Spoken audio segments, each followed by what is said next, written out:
Welcome to CNN Student News. As the new week begins, many people around the world are paying tribute to Nelson Mandela. He helped end apartheid, South Africa's practice of racial segregation. He became the country's first democratically elected president. Mandela died last Thursday at 95. Our show from last Friday covered his life and legacy. Yesterday was a National Day of Prayer in South Africa. An official memorial service is scheduled for tomorrow. Several world leaders are set to attend. Mandela's memory is being honored around the globe.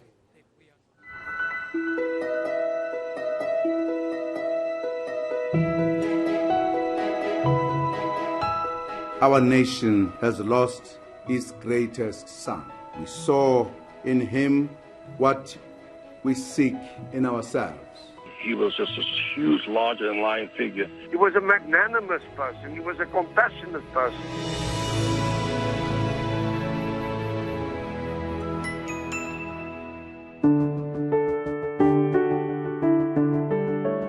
For the world, there's been no leader like him in my lifetime. He was remarkable. I mean, he had a wicked sense of humor, a twinkle in his eye, and yet at the same time, there was the serious side to him. What an extraordinary and inspiring man Nelson Mandela was. He was the person that I think more than any other person in the late 20th century represented the triumph of the human spirit over adversity.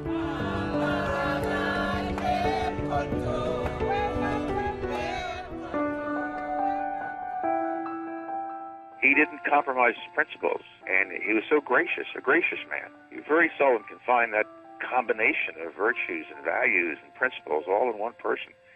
But it was all there in one man that we all came to know and love, Madiba, Nelson Mandela. Many around the world were greatly influenced by his selfless struggle. He touched our lives in deeply personal ways. I am one of the countless millions who drew inspiration from Nelson Mandela's life. My very first political action was a protest against apartheid. The day he was released from prison gave me a sense of what human beings can do when they're guided by their hopes and not by their fears. We would ask everybody at the Adelaide Oval to stand, please, for a minute's silence in respect of the life of Nelson Mandela. For now, let us pause and give thanks.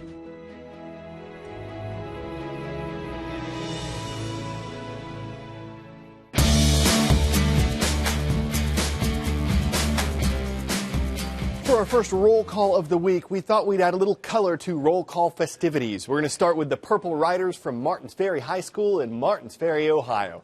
Over in Fishers, Indiana, we've got the Golden Hawks from Riverside Junior High, and we'll round out our roll with the Red Devils. They're from Central High School in Phoenix City, Alabama. Economic indicators and winter weather. Economy's up first. The new U.S. unemployment rate, 7%, lowest it's been in 5 years. In November, the economy added 203,000 jobs. Some experts see these as good signs for the economy, but there are still 11 million unemployed Americans, and more than a third of them have been out of work for at least 6 months. Like economic data, weather reports are full of highs and lows. In Dallas last Wednesday, for example, the high was 80 degrees.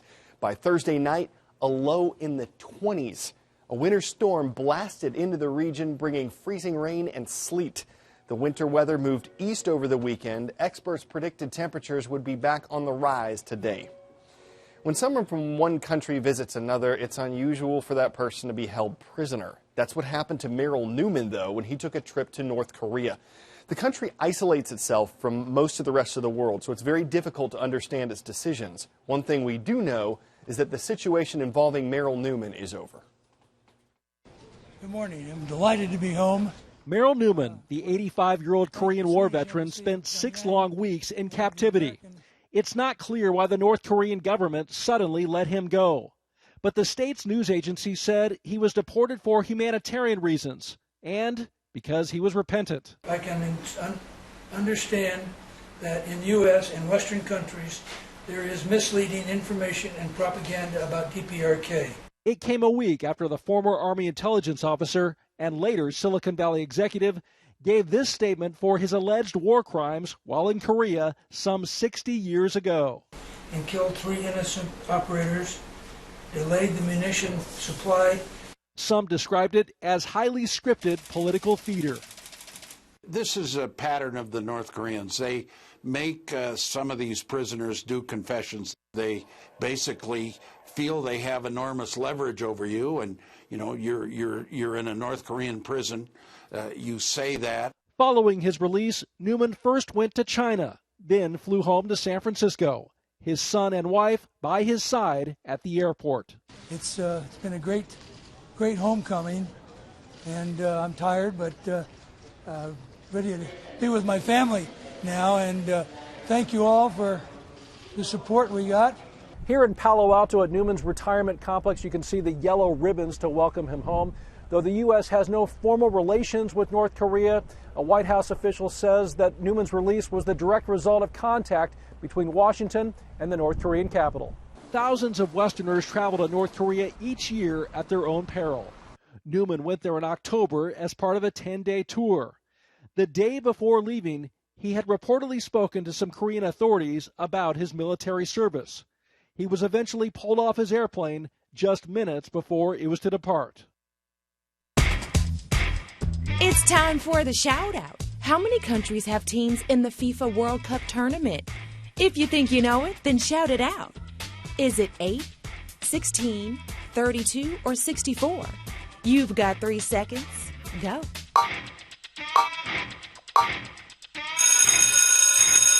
Every 4 years, there are 32 nations in the World Cup soccer tournament. That's your answer, and that's your shout out. Now we know which countries will be playing each other in the opening round of the next World Cup. Last Friday, the draw was announced. 8 groups, 4 countries per group. Starting in mid-June, they'll face off in stadiums like this one all over Brazil. But people will be watching from all over the world. That's why the teams aren't the only ones trying to get in.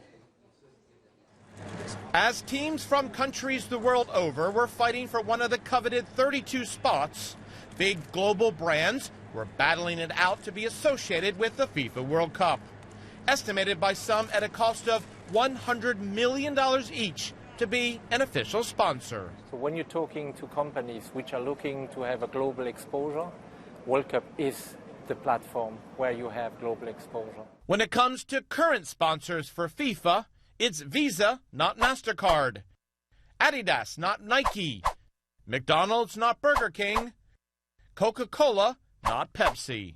The FIFA World Cup is the pinnacle. For Coke, the World Cup is key.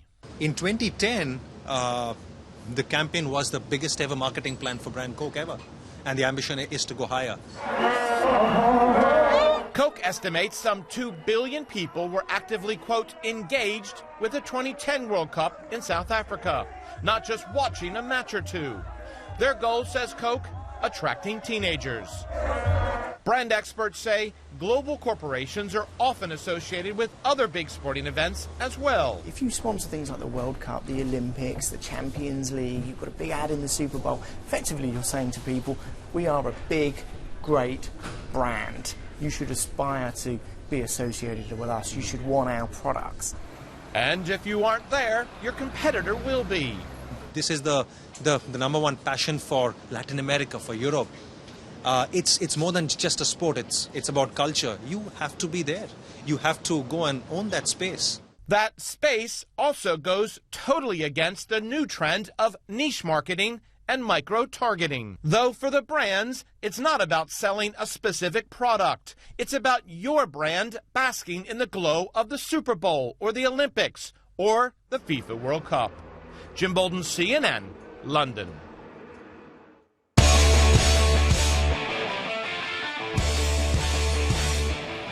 You probably heard your parents say, don't chew with your mouth open. I don't think anyone's going to tell that to this shark.